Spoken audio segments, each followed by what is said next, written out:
The presenting sponsor of Pod Save America is ZipRecruiter. If you're looking for a job, ZipRecruiter is the smartest way to get hired.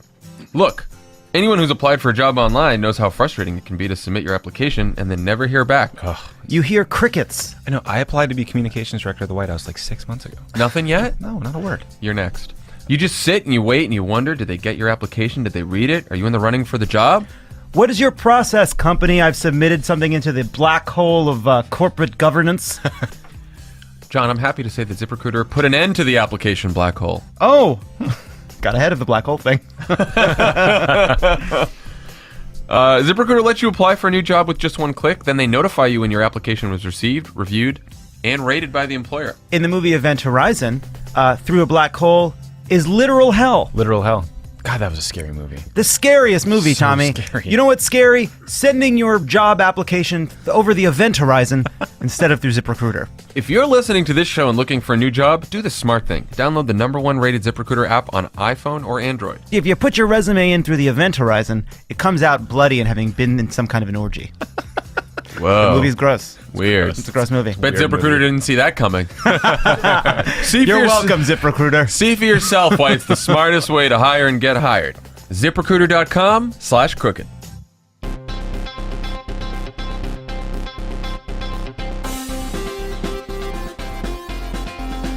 Welcome to Pod Save America. I'm Jon Favreau. I'm a very reflective Jon Lovett.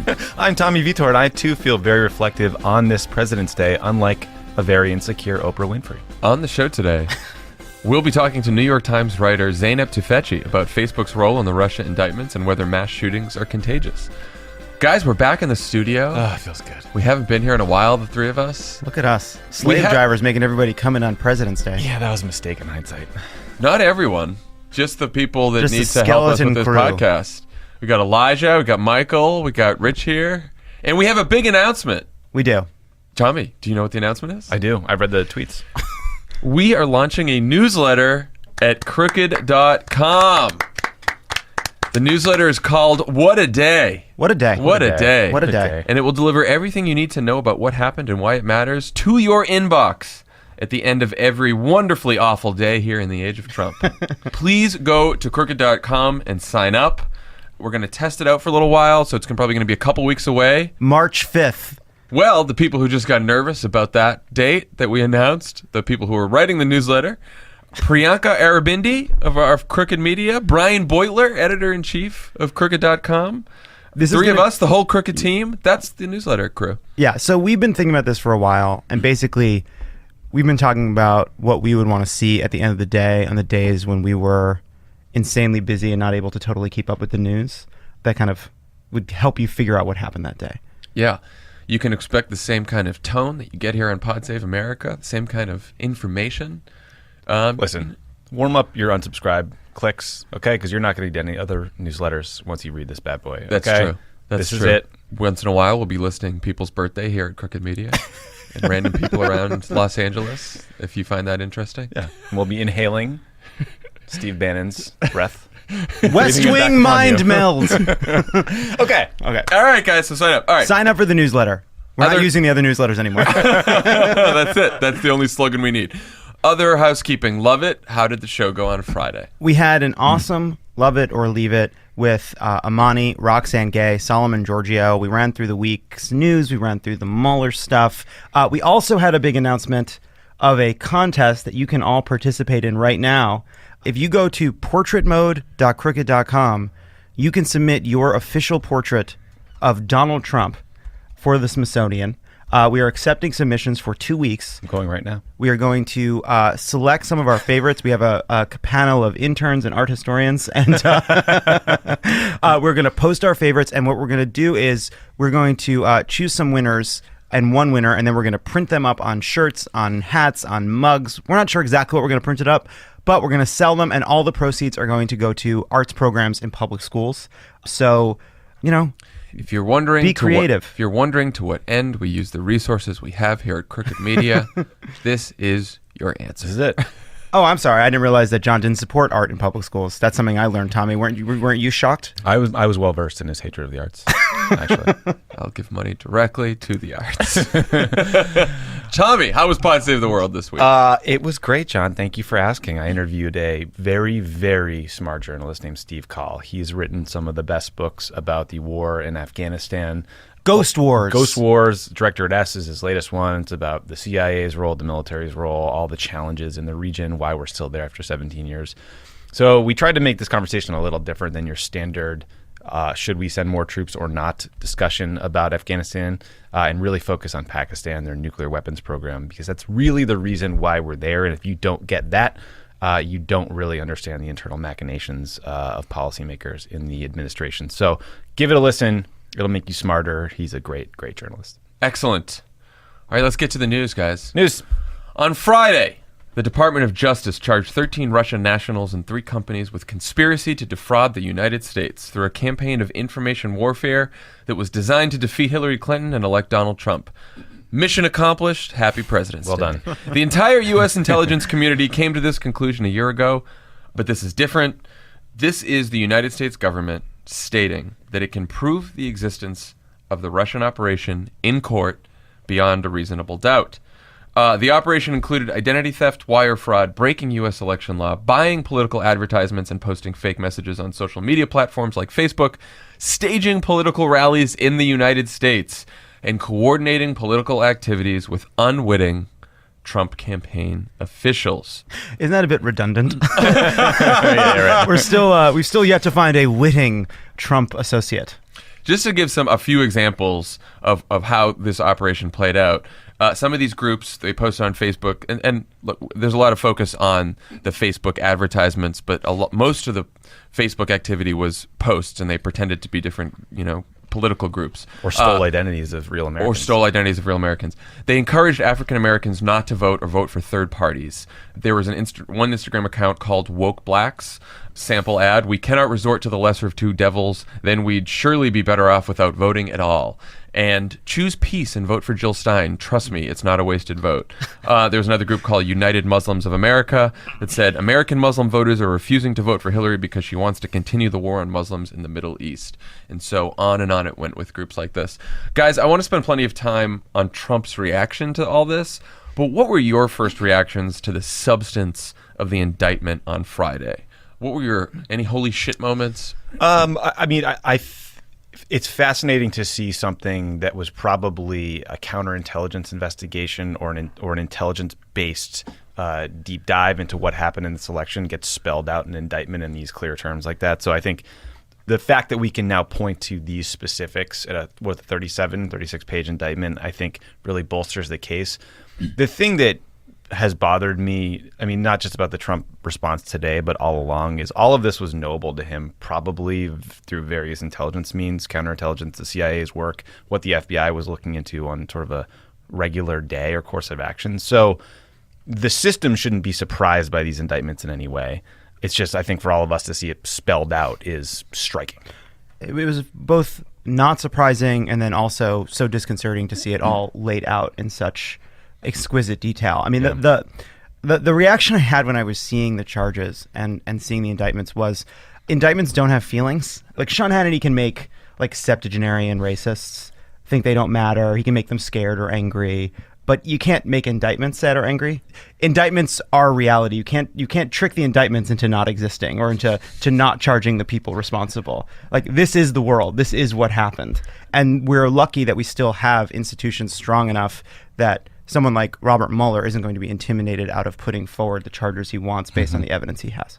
Yeah, it's fascinating because, the truth is none of these Russians will ever really see the inside of a U.S. courtroom. They're not going to get extradited. And so you might say, well, then why did Mueller do this? But it is the year of knowing that the intelligence community has been saying this hadn't really sunk in as much as and it's not, everyone says it's Mueller's indictments. It is the Department of Justice. It's the United States government saying we can prove in a court of law that United States laws were broken by these foreign nationals who tried to subvert our election. The entity that did this, the Internet Research Agency, was the subject of a really fascinating 2015 profile in the New York Times. So we've known that this bureaucracy existed to just fuck with people on the internet.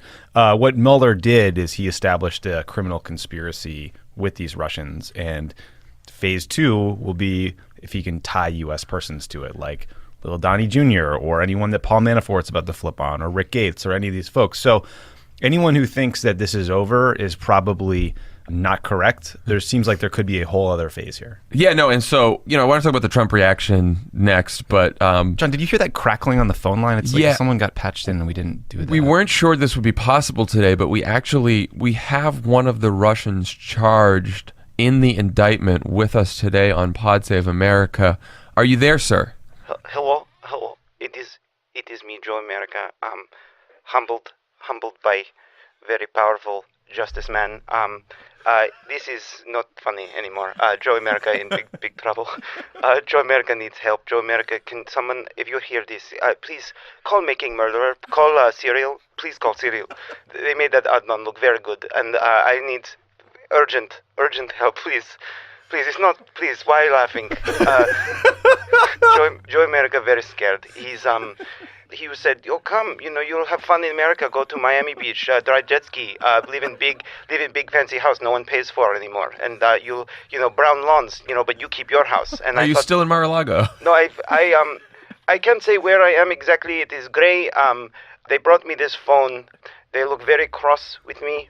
They say I can turn on someone, but I feel adrift. Anyway, Joe America, a bit like dog that caught car. And anyway, again, if you call that small nun Susan Sarandon once played, what's her name? The woman, she advocates, she's very tough, very small. Find her, someone, please. Get me Alan Dershowitz. I don't care. Get me a sleazebag. Get me Lanny Davis. I don't care. Get me the lowest of the low. Get me the scummiest lawyer. Get me Michael Cohen. Please, somebody. Call Michael Cohen. Please, I sign anything. Get me David Pecker at National Enquirer. I sign whatever. Give me help. Anyone, please. It's Joe America, good man, American person, long time American, love America. Red, white, and blue, USA. Go Eagles. Help. Please. Help. Well, they're laughing their asses off in Moscow. That's right. Oh, God. Okay. Thank you, Joe. We'll check in with you later when you are arraigned. So, the Trump people cherry-picked two parts of the indictment to claim vindication, and I want to take both separately. First, the White House pointed to Deputy Attorney General Rod Rosenstein's comment that there is no allegation in this indictment that any American was a knowing participant in the alleged scheme. Guys, I said Rosenstein and scheme. I know, right? you did. Anyway. I was thinking that. Yeah. An hour later, a person with knowledge of the special counsel's probe told Bloomberg that Mueller hasn't concluded his investigation into whether Trump or any of his associates helped Russia interfere in the election. I mean, obviously. What's going on here? So it was interesting. The word unwitting is doing a lot of work in the indictment. It was almost as if it was there to say, it was clean. It was saying, I'm going to lay out the interference case, and it's not going to be touched by any of the other facets of the investigation right now. And Mueller has been so sophisticated in how he has laid out his charges. He is very carefully constructing a building that isn't finished, and so we don't know what exactly it's going to be. Right. But, he starts by showing that he has people who are willing to plead guilty. He now is moving on to the actual parts of it that are true interference, the unassailable evidence of interference by Russians. It leaves open other facets of the investigation, facets like collusion, facets like obstruction, and then the final piece of it, other crimes that have been uncovered, that Trump has, financial crimes, what have you. But so he's still leaving him, and on top of that, the other forms of interference like hacking that we yet to know more about. That's a very big point. The hacking was not included in this Right. indictment. I mean, for and we know fuck's that sake. that's out there. We know that Russia sent over agents to America to gather intelligence. Now, if they sat down with like the gang at the hotline or the Cook Political Report to kind of get the lay of the land, like certainly those people wouldn't be charged as part of a conspiracy, right? They were just like doing a background briefing. But that doesn't preclude, we know that Don Jr. attempted to meet with Russians to get dirt. We know that all this If it's hacking what you occurred. say, I love it, especially later in the summer. If it's what you say, I love it. If it's what you say, I love it. These guys just cling to whatever desperate little fact they can at any moment to get them through the next 2 hours of news cycle, and that's fine. I don't feel the need to fight every one of these battles. That is exactly right. I was thinking the same thing, Tommy. They do this all the time. It's the worst political instinct that other political people have had forever, which is just get me through the news cycle and I'll worry about bad things later. So they don't care. Things might be coming in the future that are bad for them. They don't care. They just need to get through the day. They just need to stop Trump from screaming at them. And so they'll say whatever they need to just celebrate and move on. But that's the point. I mean, this is where their ability to shape the news doesn't matter at all. There is value for them to getting through the day. There's really nothing they can say to fend off whatever is coming in the next few weeks or months. So in a lot of ways, what they're doing, getting Sean Hannity out there to say that Trump was vindicated by this, has some value for this period of time because 3 months from now, when they're off onto the next, whatever form of misinformation to deal with, however worse this has gotten, they'll just try doing the same thing again. Rick Wilson always says this, which is that, Mueller has a royal flush and the Trump team is just playing with a pair of twos. It's like, this is all they can do. They've got the cards they've got. They're playing Go Fish. Right. Can I read you guys something funny?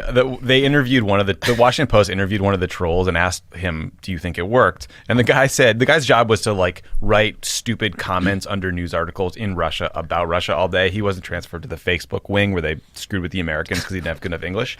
And the guy's response was, who really reads the comments under news articles anyway, especially when they were so obviously fake?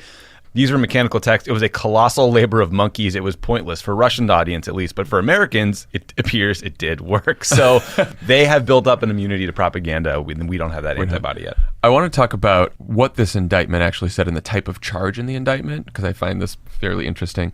Bob Bauer, who was the Obama White House counsel, he's one of the best Democratic election lawyers in the country, maybe the best. Do you remember the scandal he went through where he found out that the staff secretary had been a serial spousal abuser and then he didn't tell anybody about it for a year? He didn't care. Oh, wrong White House counsel. Oh my God, that's Sam again. I'm so sorry. I feel so stupid.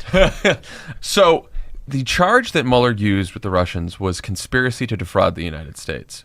Also, the charge that he used in the Manafort case. So Bauer argues Mueller didn't charge them with campaign finance law violations, even though foreign nationals spending money to influence a U.S. campaign is clearly against the law. It's clearly a violation of campaign finance law. Instead, he used conspiracy to defraud, which alleges that the Russians conspired to obstruct the ability of the Federal Election Commission to enforce the law. In this case, the act of obstruction was the Russians' failure to report their illegal spending. Now, why would he do that? Bob thinks that if there are American co-conspirators that Mueller's going to charge, it would be difficult to charge them with violating the law that prohibits foreign nationals spending money to influence a campaign.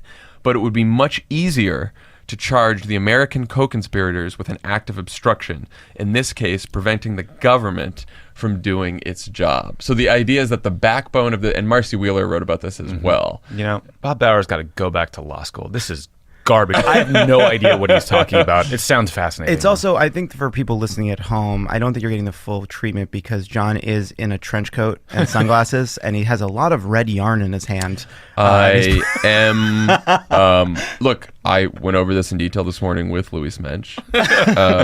We talked. No, I think you're total. I think it's a totally reasonable question. But it is. It's conspiracy to defraud is looking like the backbone to this case, which is interesting because it also goes to the question of everyone keeps talking about collusion, and collusion is not the charge here. The charge is a conspiracy, and the charge could be that anyone in the Trump world who knew that Russians were influencing the U.S. election and decided to hide that fact from the U.S. government are guilty of a crime. Right. So this goes to the Don Jr. meeting. This goes to Donald Trump writing a statement lying about the Don Jr. meeting and obstructing justice. So the question is, he's obstructing justice. What justice is he obstructing? The Trump people obstructed the ability of the government to know that the Russians were influencing the U.S. elections. And that's what Manafort was doing with money laundering as well. Yeah, I think this is also, it's a good reminder that, again, we don't know what Mueller knows. We have been 6 to 8 months behind what Mueller knows. Think about the things we have learned after the fact, months after the fact, about what Mueller has been doing.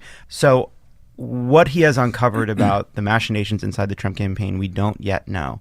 The larger thing here, too, though, is that may be the underlying crime Mueller is going toward. But you've kind of seen a lot of reporting in the last few days that says, okay. We know that they may have had the meeting, but that's not necessarily collusion. Or we know that Trump told Lester Holt, obstruct justice, but that's not necessarily obstruction of justice. I think that there is the still to be uncovered actual nuts and bolts details of what constitutes some kind of a crime.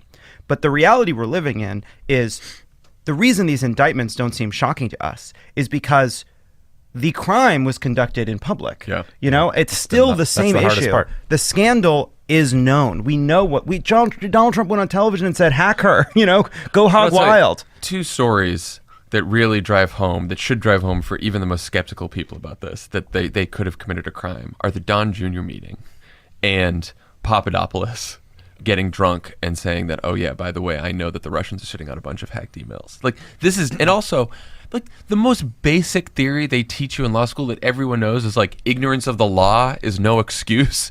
Just because these people are fucking incompetent doesn't mean that they didn't break a bunch of laws. Yeah, if being stupid was a defense, stupid people would use it more.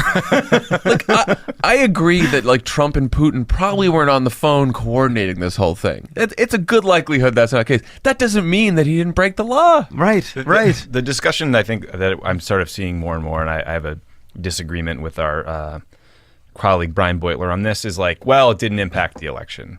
And I'm very firmly in the camp that we don't know if it impacted the election. We never will know, and it's probably a gigantic waste of time to spend effort trying to prove that the Russians moved the needle one way or the other.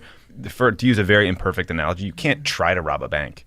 Like, it doesn't matter whether you succeeded or not. The fact that they invaded our system in this way and did it with a criminal conspiracy is a problem that needs to be deterred. We need to respond in some way that's meaningful as a country and just start the conversation right there. Yeah, I think those are the two things that I think are so important about this that really aren't getting discussed enough. Because Donald Trump views everything through the lens of how it affects him personally, he's taking this entire investigation and everything we know personally. And so he cannot bring himself to do what it takes to prevent interference in the future because A, it helps him, and B, it reflects poorly on him. That's number one. So we're not doing anything right now to get ready for this possibly happening again. And two, the other piece of this, which we are not grappling with, is the fact that we were so vulnerable to this kind of propaganda, that we were just primed to be abused in this way. Yeah. Mm-hmm. Well, I wanted to. So the second part of the indictment that the White House is sort of claiming as vindication is Rosenstein's statement that the indictment contained no allegation that Russian interference altered the outcome of the 2016 election. And of course, like you said, Tommy, that fact is he's not a political scientist. Of course, that fact is unknowable. But Brian Beutler wrote a piece on this in Crooked.com. You should all go read it today. And Brian says, we can't run the election over again without Russian interference to see how things would have played out differently in its absence, of course. But the argument turns on whether we think influence operations of the type Russia ran can change human behavior at all. Clearly, we think it can, of course, or we wouldn't care. Well, and the Russians wouldn't spend $1 million a month doing them. Well, that's what he said. So, yeah, he basically says, with a budget of over $1 million a month to target swing state voters with disinformation on social media, multiple troves containing thousands of stolen emails, news outlets like RT at your fingertips, and the complicity of a major political party nominee, could you move 80,000 votes in 3 states? Of course. We don't know, but it's definitely not crazy to think that. Right. Of it's just, course. I think the hindsight definitive answer will never come to us. Oh, for sure. we'll never And be. it's Never. It's an annoying waste of time that people are spending Well, on this. But first of all, I yes, think- they did this in Ukraine. They do this to their own population. They spew propaganda on them all day long because it's effective. Right. It's a waste of time to go back and figure out, like, did it really happen or not? It's not a waste of time to assert that it could possibly happen because that's how we stop it from happening in the future, to admit that our minds could be changed by propaganda. Of course. Which seems basic, but a lot of people don't seem to be. Yeah, well, first of all, what is certainly true is there was a massive propaganda effort of which the Russians were only one part. And the misinformation led by the Russians, the misinformation by places like Breitbart, the misinformation at places like Fox News, the misinformation at places like InfoWars. These guys don't need to be coordinated to have a massive impact, to fog up the debate, to make it impossible to figure out what's true and what's not true. And I think given that this election was swung by 80,000 votes, it seems hard to argue that this giant apparatus had such a tiny impact, that all of these forces all together that have fundamentally changed the debate in this country didn't shift the outcome. I just think it's impossible. Like a world in which Fox News isn't spewing propaganda 24 hours a day, and there's no Breitbart, and there's no InfoWars lying to people and scaring people, and the Russians aren't there. You don't think that's 100,000 votes? How is that deniable? There's a reason that for decades, campaigns spend millions and millions of dollars on political advertisements. Yes. They work. And super PACs do. There's a reason that companies spend millions of dollars on advertisements because it works. No one likes to imagine that an advertisement works, but it works. This is why the Facebook response has always been stupid and frustrating and offensive, because they acted like they are a company that is going to be worth $1 trillion someday because they sell the most effective ads on the planet. And all of a sudden they were suggesting, the idea that ads on Facebook couldn't really move the needle, or the idea that your news feed on Facebook couldn't move the needle and change the way people vote, suggested a lack of empathy and understanding for the Trump voter, was the initial Zuckerberg comment that he has, to his credit, walked away from. Yeah, to his credit. Although this weekend, Rob Goldman, the VP of ads at Facebook, started tweeting about this and said, I've seen all the ads. Swaying the election was not the main goal of the Russian ads. And by the way, the majority of ad spend happened after the election. He was then retweeted by Donald Trump, which I'm sure the Facebook people really loved.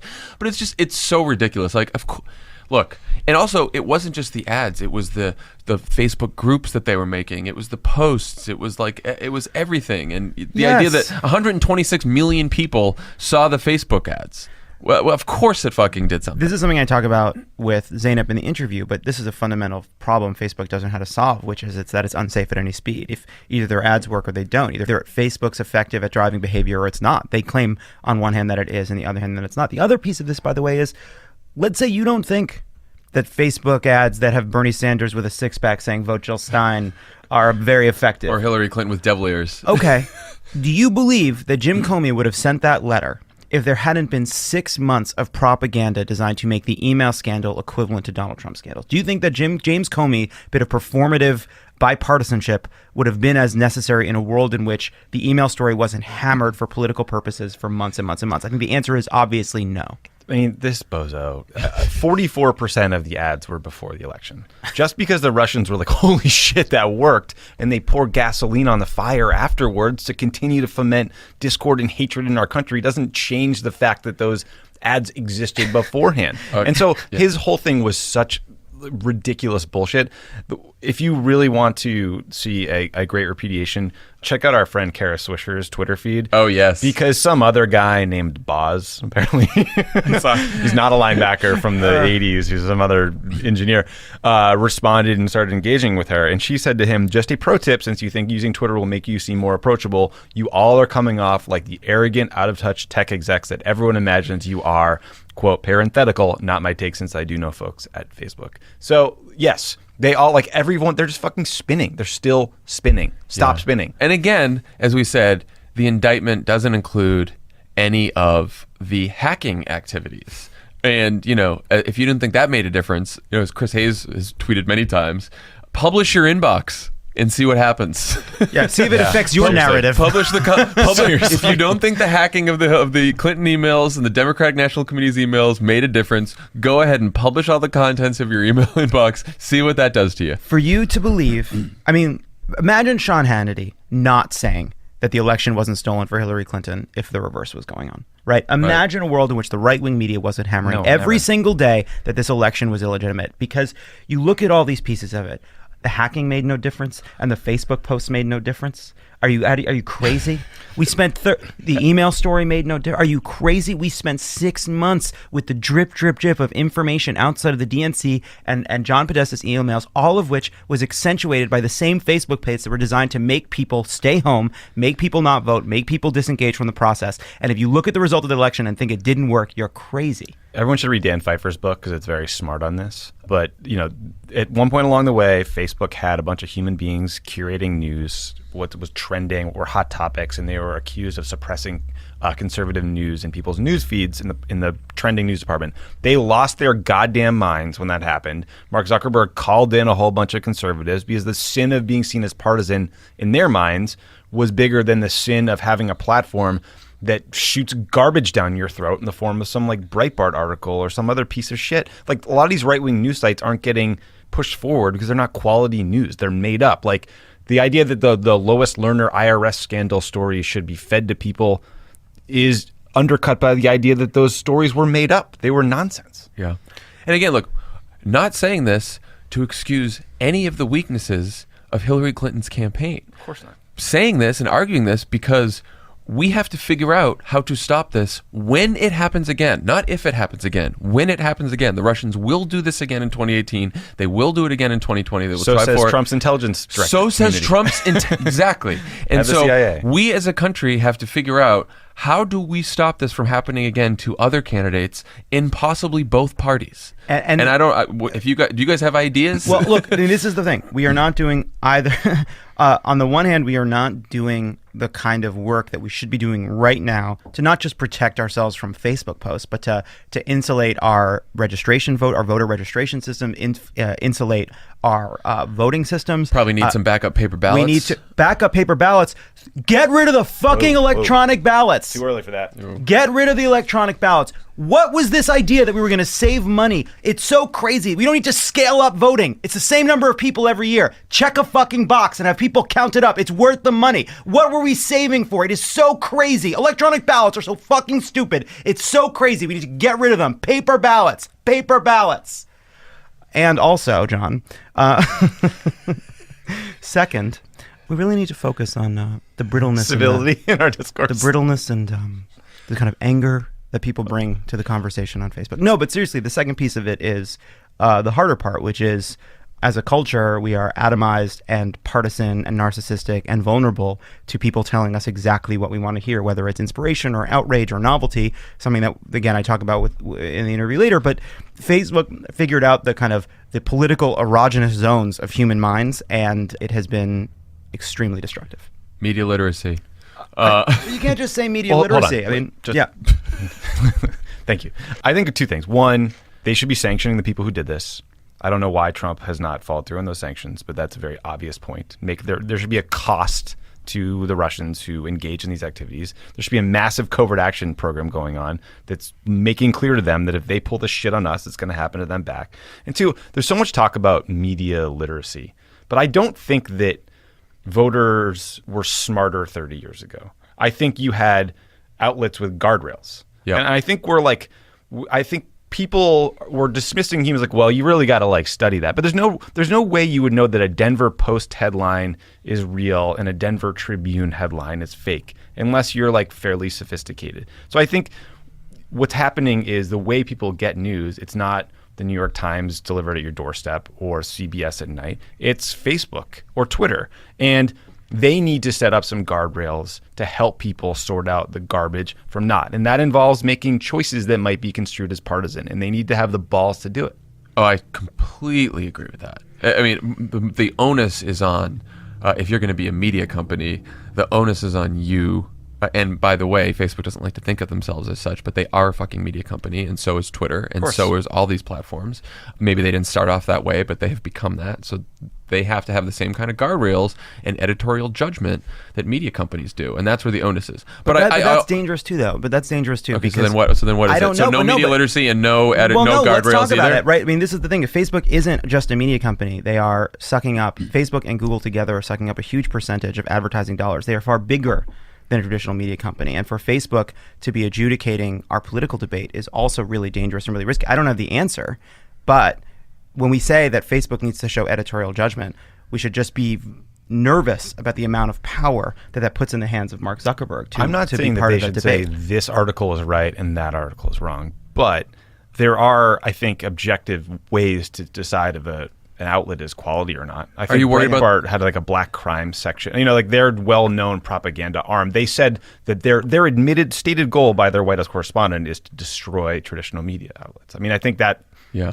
Also, like we place that kind of editorial judgment in the hands of the publisher and editor of the New York Times, the Washington Post, like a whole bunch of things. Of course, you can't invest too much. I mean, yeah, this is why it's a balance between making sure that the onus is on these media companies to exercise some editorial judgments and the readers to have the knowledge of. I mean, it's both. You have to have a balance of both of them. I don't know where the other option is. Well, I don't know where the other answers are. I don't besides, think like the publisher and the consumer both have some obligations here. I think it's recognizing that Facebook is not just the New York Times. It's It's the New York Times and the system that delivers the New York Times, and it's all of them. It's the New York Times, the Washington Post, the Wall Street Journal, CNN, NBC, all of them added together and funneled through one place. And so I think one of the hardest parts we're going to have to grapple with is how do we diffuse that power? And I think that starts to become a conversation about monopoly. It starts to become a conversation about the manipulation of consumers, about whether or not these companies should both be able to retain all of this data without telling us how they're using it. There's lots of larger conversations about the system that they've built that's less about editorial judgment on specific articles and more about saying, how do we take some of the power away from these companies? Okay, so that's good. That is the third area. I think it's regulation. It is regulation of some of these media companies, and that you say that we can't expect Mark Zuckerberg himself to be this benevolent CEO who's going to fix the problem on his own, that just like we've regulated other monopolies and other businesses in the past throughout our country's history, so should we start to think about putting rules in place of these platforms. I mean, but on just the narrow issue of political ads, now they say they're going to start requiring a snail mail postcard that you send in when you want to purchase a political ad on Facebook that contains a specific code that shows that this postcard came from within the continental U.S. or whatever, the U.S. it was sent, and confirms that you're an American. They're still not going to apply that ruling to issue-based political ads. So to me, that's a giant carve-out that will allow manipulation on this platform to go completely unhindered. And I think that's very troubling. And also, everything they do is fucking half-measure bullshit. There's bills in Congress right now too that haven't moved anywhere. Yes. Where you're supposed to know the origin of these political ads, stuff like that. And that just at least there's some legislation that can start taking us in the right direction here. Yeah, and it goes beyond ads. I think that's exactly right. That they're not willing to do some of the things that need to be done because they don't want to spend the money, or they keep saying, it's amazing to me what a company like Facebook says is possible and what's impossible. Possible, building one of the most sophisticated algorithms in history, designed to target us individually with all kinds of information. Very successful, very effective. Impossible, rooting out parts of that are dangerous. Yeah. What I would like to know is what happens if you fill a warehouse with people and spend tens of millions of dollars on this problem? Not half measures, not sending out a release, not doing a straight to camera announcement that you've put together a blue ribbon commission, but like show us that you are putting the same attention into the problems you've created as you put into building this massive, massive system. They were all built on this idea that you can be agnostic and create this tech utopia where ideas are shared and conversations flourish, and that's just not human nature. Yeah, they're running up against the fundamental problem of human beings, and they have to face it. But it's not human nature. Other thing you need governments and a larger business community that are willing to publicly report when these influencer operations are happening, which we also don't have right now. And by the way, never forget Mitch McConnell. I was just going to bring that up. Much. Go for it. No, go please. I mean, never forget that Mitch McConnell stymied efforts to speak more clearly publicly about what was happening before the election, and he deserves so much blame for the outcome and the recriminations that followed. Yeah, basically blackmailing the Obama government or threatening them, saying you put out a statement, we'll say it's partisan. Which is classic Mitch McConnell. As he was holding open the fucking Supreme Court seat for Neil Gorsuch, he was also saying, you tell anyone that this is happening, that Russia's trying to influence the election, I will say that it's partisan. And by the way, you trying to tip that's for why Hillary. Facebook is scared. But just one other thing too on Mitch this. McConnell. It's also an irony about what Facebook has done, which is one of the reasons we're vulnerable as a culture to this kind of propaganda is the way we're talking to each other has become so attenuated and strange. We communicate with each other via Facebook. We communicate with each other via Twitter about politics. We communicate with each other in this remote way. And our lack of contact with one another, with people with which we disagree, with nuance, with just human beings face to face, has meant that the way we argue about politics online is so fucked up and strange. And we're so willing to believe the worst things about one another, which is a culture that Facebook helped create, which thereby made us vulnerable to these kinds of Russian ads and Russia propaganda on Facebook itself.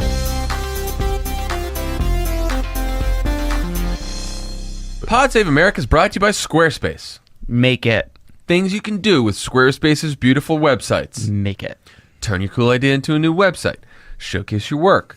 Sell products and services of all kinds. Announce an upcoming event or special project, like our newsletter. Yeah, More. like our newsletter. I think we use Squarespace to just do this microsite to do the portrait contest. We just used it. Yeah. It's great. Yeah. Holy shit. How easy was it?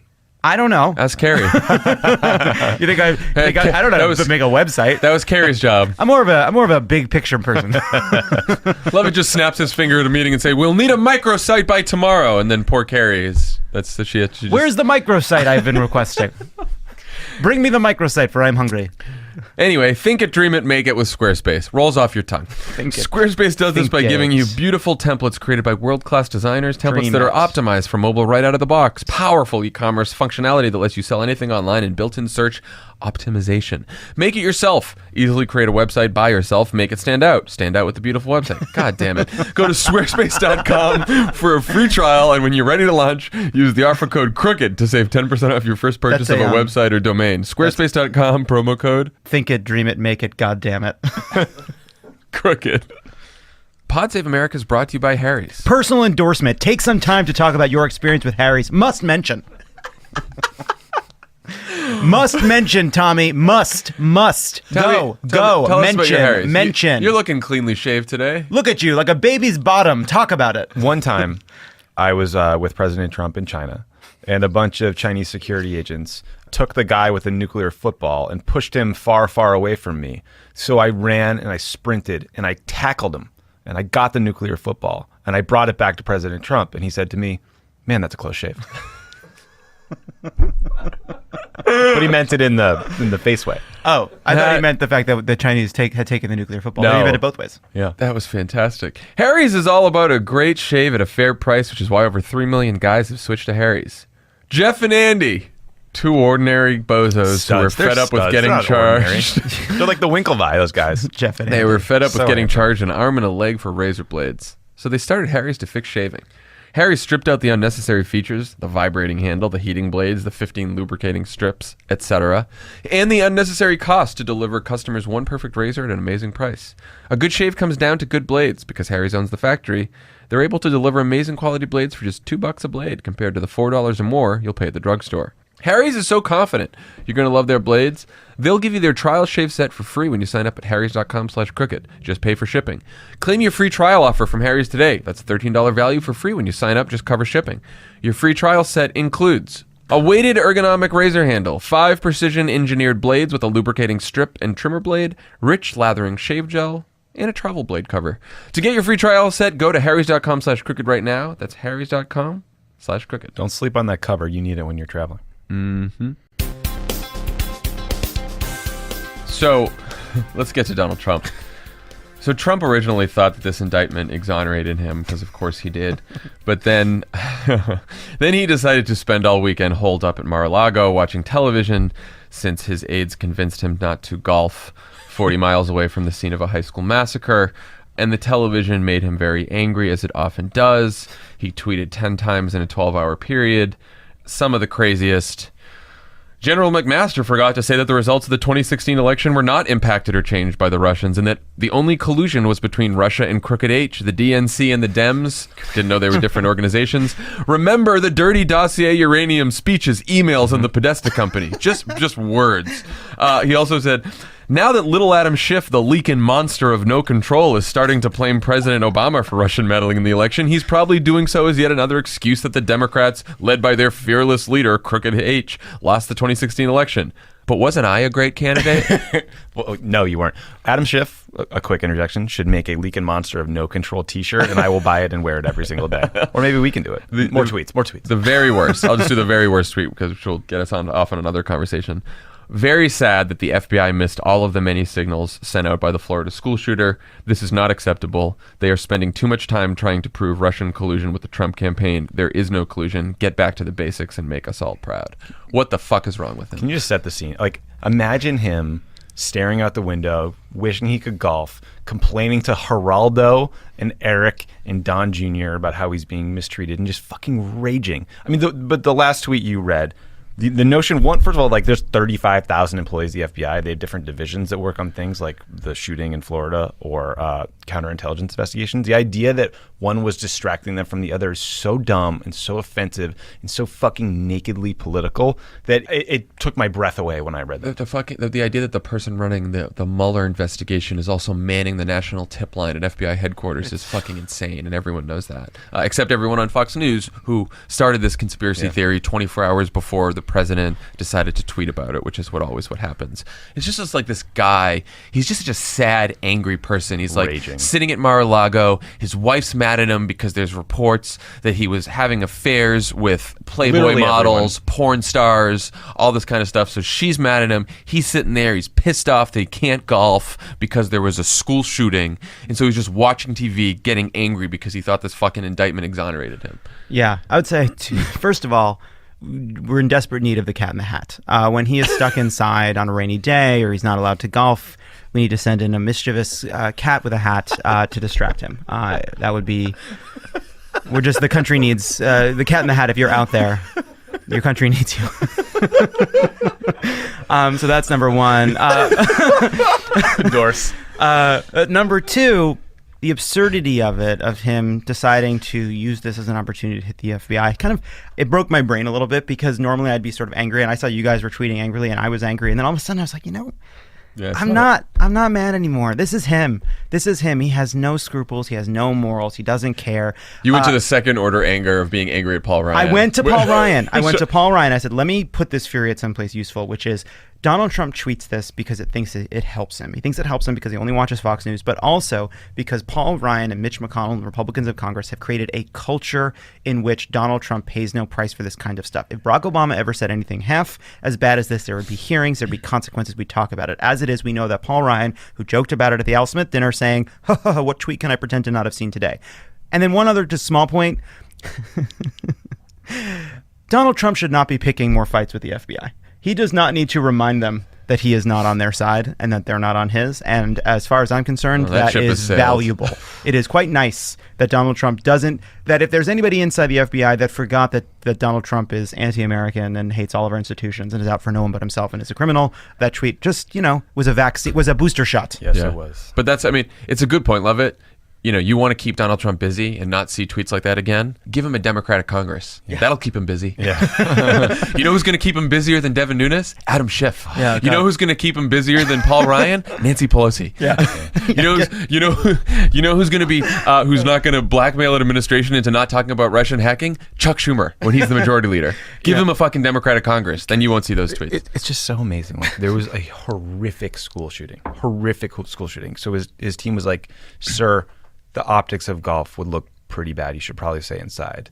And he was like, "Hold my putter. I'm going to tweet something so much worse than the optics of going golfing. Hold my putter. Let the man golf. Hold my putter." The other part too, just on the substance of it also. The idea that what we had, like, there may very well have been a breakdown here where the FBI should have been able to isolate this guy and realize that he was a genuine threat. I don't know the answer to that. I don't know when a troubled kid saying crazy shit rises to the level of intervening, in part because there are so many kids saying crazy shit. And it's this backwards thing where, because we know that the AR-15s are everywhere, because we know that the guns are everywhere, because they know that they're everywhere, now we're left to this whole thing of like, well, the kid can always get the gun, so we have to stop him before he gets the gun. Yep. And every single high school in this country has a troubled kid or two who are going through something. Some of them have violent fantasies, and then some tiny section of them, some subset of them, are going to act on those fantasies. If the answer to mass shootings with weapons is creating a police state because we're so afraid to take the guns, it is there was an armed guard at the entrance of this high school. I want to talk about the aftermath of the mass shooting at Stoneham Douglas High School in Parkland, Florida. The surviving students have now kept this story in the news longer than just about any mass shooting since Newtown. Part of the reason is how they've been speaking out in a real forceful and inspiring way. We have a clip of student Emma Gonzalez's speech, which went viral over the weekend. I think we can play. Politicians who sit in their gilded House and Senate seats funded by the NRA telling us nothing could have ever been done to prevent this, we call BS. They say that tougher gun laws do not decrease gun violence. We call BS. They say a good guy with a gun stops a bad guy with a gun. We call BS.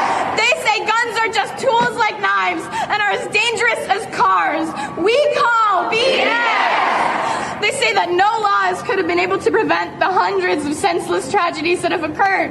We call BS! So the big question here is, will this time be different? Feels like it could be. You know what?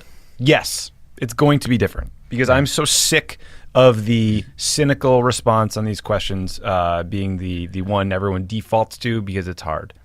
Everything in politics is hard. So let's just hope that after schools and churches and movie theaters have been shot up this many times that we can find the courage to require background checks and ban fucking AR-15s and other assault rifles and consider getting a buyback program out there to get guns off the streets and out of circulation, and that we ignore these like cynical proposals from people like John Cornyn that are going to try to make this about, sort of better enforcement of current law or stigmatizing people with mental health issues and all the things they try to do to keep up like real gun control solutions from getting talked about. Yeah, no, I agree. Alec McGillis always talks about this, journalist, and that there's this liberal fatalism when it comes to gun violence, where and it's an extension of the LOL nothing matters view of the Trump era, which is like nothing gets done. And the truth is, maybe nothing gets done in this Congress, but that doesn't mean this time can't be different in terms of starting a movement that actually changes the laws, that starts at a local level, that starts at the state level,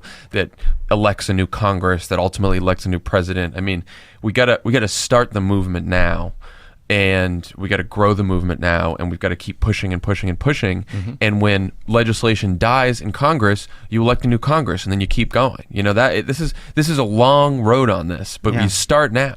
It is a bit like climate change in that climate change is hard to wrap your head around because there is no one solution, and solving it seems really hard. But then you look at the data, you look at what you can do, and you start to piece together the solutions from smaller policies, smaller reductions, smaller adjustments in our emissions, and slowly but surely you make big changes.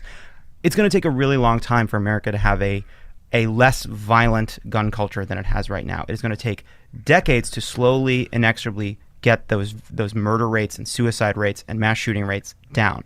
But we have to start. We have to start doing the work of making changes. Now, conservatives will say, "Oh, this wouldn't have made a meaningful difference," or "Oh, this." You look at this, and you look at the mass shooting statistics, and the majority of the guns are bought legally, and that's an argument against gun control. But then also the ones that are bought illegally, and that's also an argument against gun control. Everything's an argument against gun control. Every specific case, there's a way in which that person would have been able to acquire that weapon. But if you slowly but surely make access to these weapons harder, require more of people before they're armed, you will slowly but surely see a reduction in gun violence, which we've seen over and over again at the state level, that when you put in place smarter gun laws, there are fewer gun deaths. It is unequivocal. Yes. Courageous people will stand up. There's a big Republican donor who said he's not cutting another check until there's action on gun control. John Kasich called for common sense gun control over the weekend and questioned the need for semi-automatic rifles. If we can get those voices to drown out the epic fucking cowards like Marco Rubio, who literally said, if one person decides to do it and they're committed to that task, it is a very difficult thing to stop. That logic would never, ever be applied to terrorism. And terrorists are very determined too, and it doesn't mean we don't try to stop them. So we should hammer cynical, fatalistic people like Marco Rubio. And when kids in Florida are seeing these tweets from Donald Trump or seeing comments from Marco Rubio and saying, that's outrageous, I think that is very powerful. I was going to say, I want to talk about these students because the kids at Newtown, the kids at Sandy Hook Elementary School were too young to really speak out and to be politically active. The difference here is these are high school students. In that speech also talks about how they've actually had debates about gun violence and gun control in their classroom. She said there was actually one going on while the shooter was there. These kids just sort of fly right in the face of all of the arguments that millennials, that young people in this country don't care, that they're not engaged, that they're tired, that they don't, they don't care about political involvement. These kids, they are engaged and they're angry and they're also hopeful at the same time as being angry, and they're going to fucking change this thing. This generation is not going to, 2018 and 2020 are not going to be like 2016. You can tell. It's fascinating. First of all, just hearing the speeches, it's moving and inspiring. We've talked a lot about what's going to break this cycle. We have a mass shooting and then people talk about it for a day and then nothing happens. What's going to break this cycle? We've kind of evolved a response system that repeats and repeats and repeats. And it turns out the kids were watching that cycle too. Yeah. And they're breaking it. They were on Twitter. And they saw they were it on every time. Facebook. So they know all the moves too. They know the NRA's moves too. They know Marco Rubio's moves too. They know all the moves. And so they're interjecting in the middle of the loop we have. And they're saying, no, not this time. We're not going to be the school that goes away. We're going to be the school that keeps popping up. And they're not cynical yet. And the other thing, too, is one advantage to having a dumb fuck president who watches the news all day and doesn't actually read his briefs and has no idea what's actually going on in the world is protests are a TV medium. Yes. Protests work on television. And we saw that there were reports that Donald Trump was wandering around Mar-a-Lago like he just was haunted by the ghost of Christmas past, asking people what to do to fix this. Well, one of his visitors who was joined him that day suggested flying armed drones over schools because they work in Syria. Yes, Wayne Allard Root. That's whoever that is. Oh my God. These are That's all you need to know. insane. Oh my God. That was happening. He tweeted that. And Geraldo. Yeah, that's what he Geraldo. sees these heroic students on CNN and on other places, and he's seething, right? And he's also, now he's going around and he's asking all these people paying $200,000 a year to be at his golf club, what should I do? That's his policy process now. You used to have like a whole deputies committee, and then it's all Now that you just kind of ask the dumbest people on the You planet. ask the Yeah. dumbest people Now who are you- super rich what I should do about this. Should now I you go do to anything? crab And they're leg like, night at Mar-a-Lago. they're like, and find out oh, I what to got do. armed drones. That's the answer. Cool. Armed Excellent. drones. Great. 'Cause That's they how we're getting yeah, policy. you can see through a roof. Hold my putter. Yeah, they're just hold my putter. That's the episode. Can I title. get? Yeah, I think it is. Yeah. Just the other thing too is one of the things I saw a few people say is, well, these reducing gun access won't stop mass shootings; it'll just prevent suicides. It's like, That's good. Yeah, Good. yeah. Great. We have three giant problems, all caused by guns. We have suicides, we have whatever quotidian murders, and then we have mass shootings. They are very different crises, but they have one thing in common, which is that people have too much access to deadly weapons. That's it. The idea that gun control can't solve all gun violence, so that we shouldn't pursue it, even if it might solve some gun violence, is so fucking absurd, and I'm so sick of it. Rip the seatbelts out of the cars. Get rid of those airplanes. Get rid of those airplane escape doors. We don't need those anymore. Seatbelts and airbags don't prevent all car crash deaths, so we shouldn't have them to try to prevent any. That's a good idea. Yeah, people with driver's licenses get into accidents, so I guess we don't need them. Ridiculous. Okay. When we come back, we will have Jon Lovett's interview with New York Times writer Zeynep Tufekci. Stick around.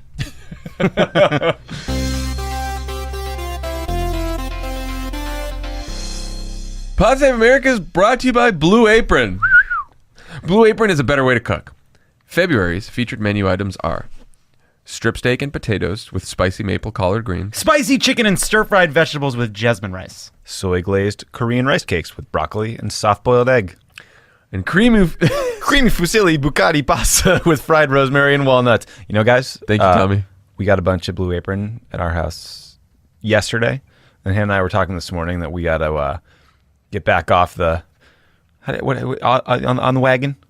I think you want to be You on wanna the be wagon. on the Yeah, we got to wagon. get back on the wagon because we've been just eating unhealthily. So we're gonna make some Blue Aprons this week and really get our act together. Get in wedding shape. John, do you think that sounds like an endorsement? I think endorsement achieved. I think that story was a must. Endorsement unlocked. Blue Apron's the leading meal kit delivery service in the United States, and while many people know what they do, many people don't know about the types of meals you eat when you cook with Blue Apron. We already covered this. Skip ahead. Blue Apron delivers fresh, pre-portioned ingredients and step-by-step recipes right to your door that can be cooked in under 45 minutes. The menu changes every week, blah, blah, blah, culinary team, blah, blah, blah, professional chefs. Blue Apron is treating Pod Save America listeners to $30 off your first order if you visit blueapron.com/crooked. So check out this week's menu, endorse it, and get your $30 off at blueapron.com/crooked. And I want you to know, Blue Apron, when we do the blah, blah, blah, that's not for us. That's for you. Because we keep people engaged in the ads. That's putting money in your pocket. Blue Apron, a better way to cook.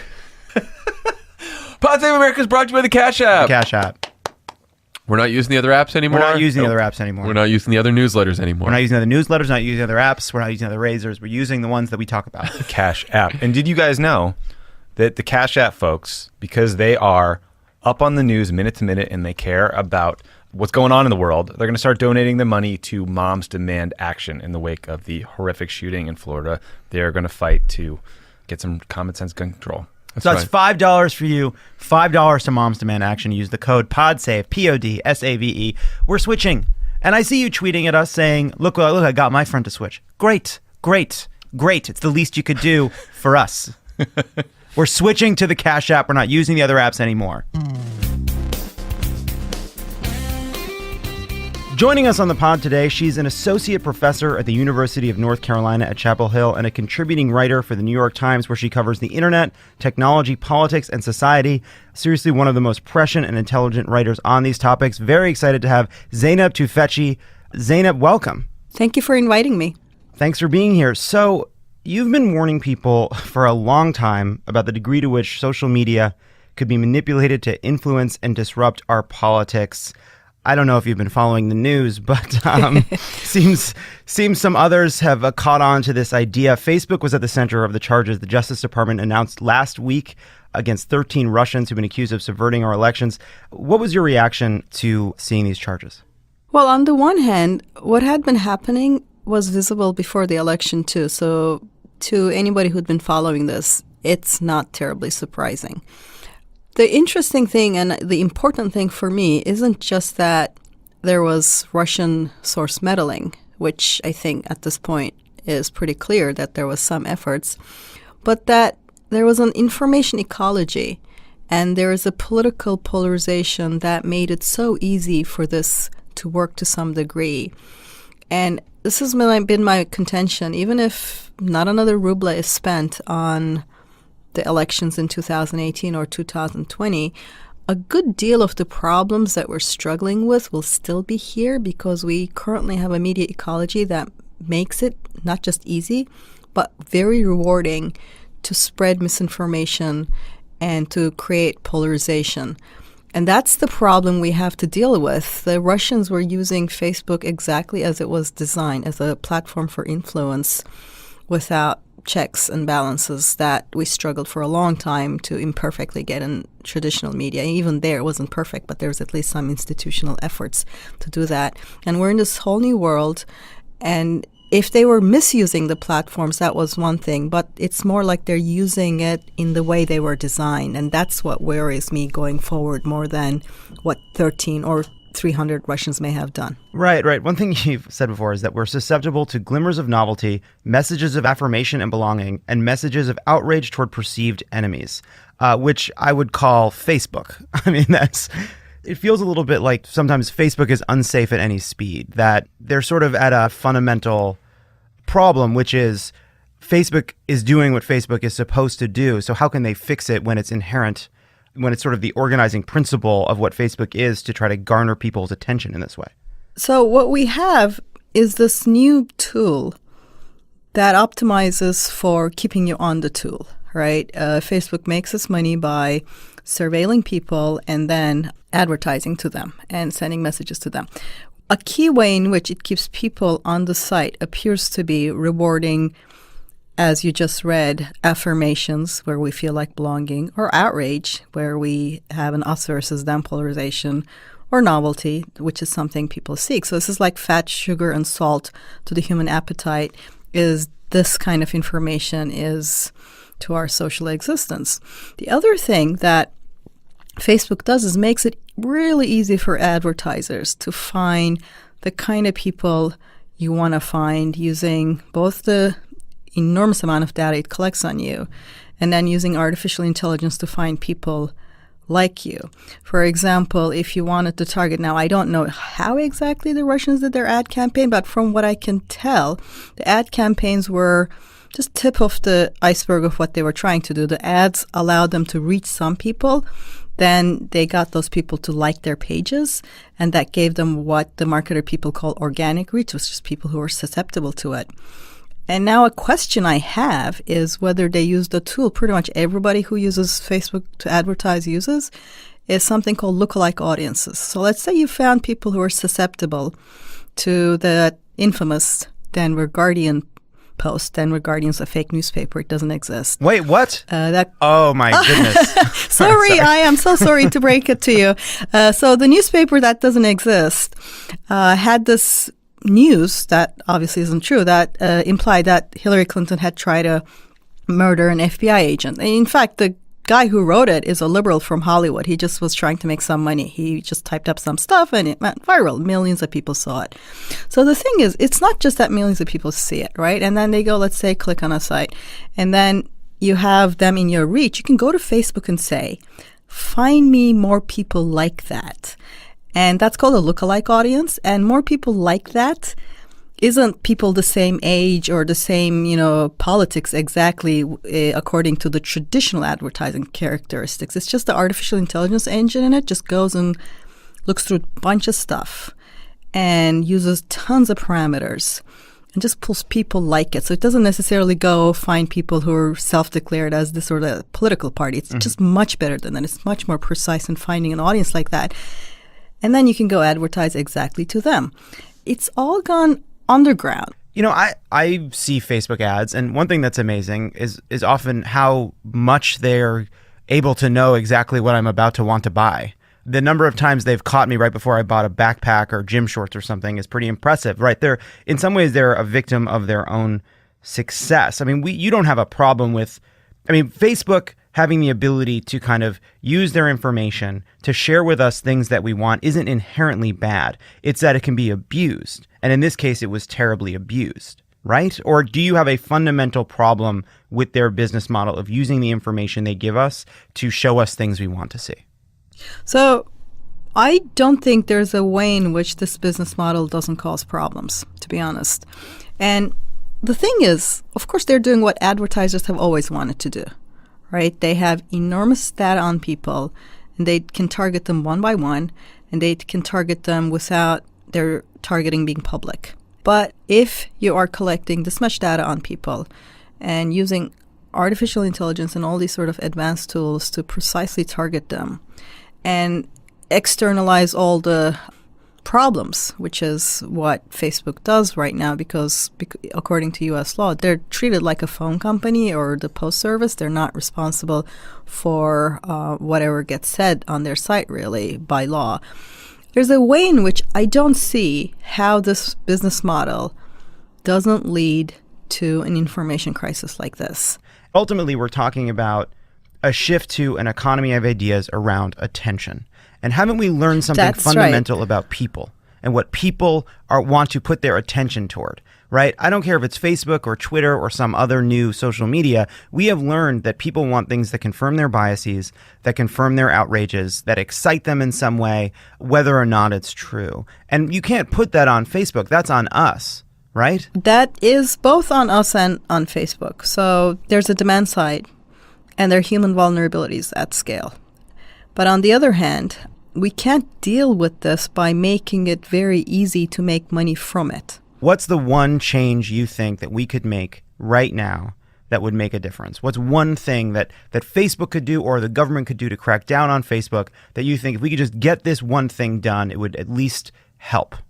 Well, it's the hardest one. I would like to change the business model and be the customer. I would like there to be, right now, here's the ironic thing. Right now, because it's so easy to make money this way, Facebook and most of Silicon Valley is stuck in a very non-innovative space. They're not disrupting anything. They're very non-innovative. They're just sort of making a lot of money doing one thing, which is they're ad brokers.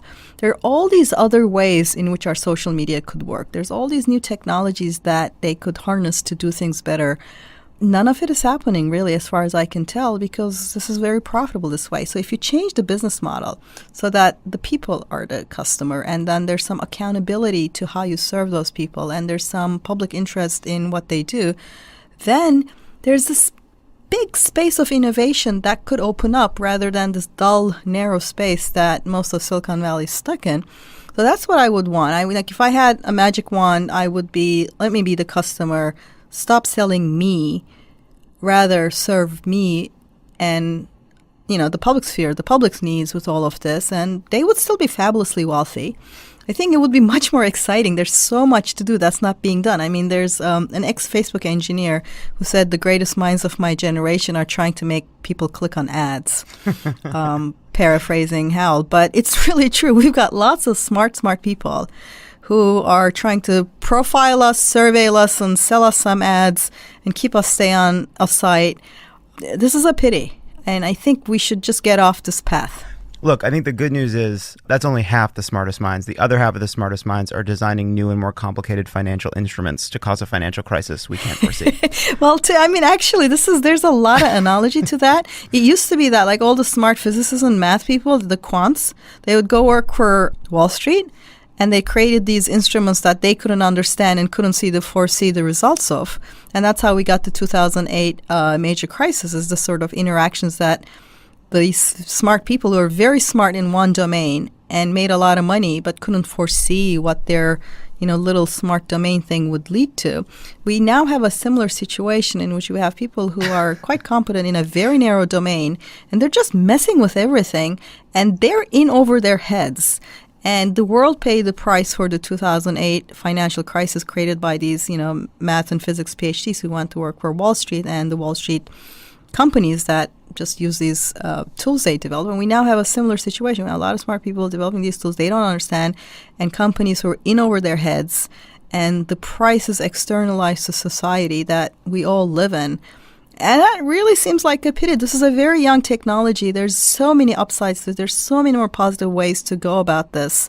And it's just 14 years old. We don't have to be stuck here. This is a failure of imagination. I mean, at the moment, for all their talk of innovation, I think Silicon Valley is one of the most boring, dull places that is deeply uninnovative and not coming up with interesting things at all. Well, so what makes me nervous is that the math and physics quants who've screwed up the financial system and are now screwing up our discourse are going to go somewhere else. And God help us. I don't even know where it's going to be, but it's clearly something to keep an eye on. I did want to ask one other, sort of touch on one other topic, because you've also written a lot about the social contagion around mass shootings. Obviously, we've just seen yet another horrible mass shooting. This is the most deadly shooting to take place at a high school.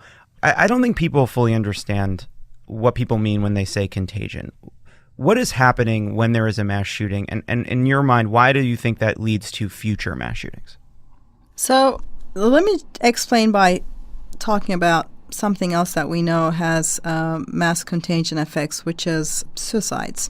This has been studied a lot. When there's a very high-profile suicide, unfortunately, if there's a sensationalist coverage of it, what happens is a lot of young, troubled people get seeds of ideation and start to imagine it. And it causes an increase in the number of suicides you see.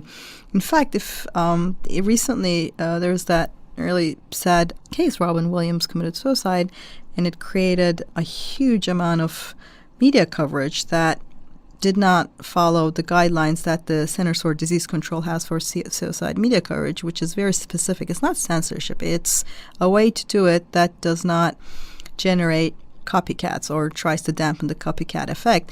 And there's just a recent paper out. There's a 10% increase in suicides in the country, in the U.S., following that kind of media coverage, sensational media coverage describing method. Yeah, I mean, it's a large number. So what we know from research right now is that a very similar situation in which we see that a lot of these sort of murder-suicides, these mass murders, are also partially suicidal people. They're, a lot of them sort of kill themselves in the end. And it appears that from research, from FBI research, from interviews, and from statistical studies, that there's a copycat effect. When you do one of these, the killer's face, the killer's words, name, the videos of people running in fear, all of those appear, on loop on TV. They're on again and again and again. And if you have this distorted mind and you're thinking, how do I get my revenge on the world and make my name be on that TV, like on that loop, you're basically giving them an instruction manual.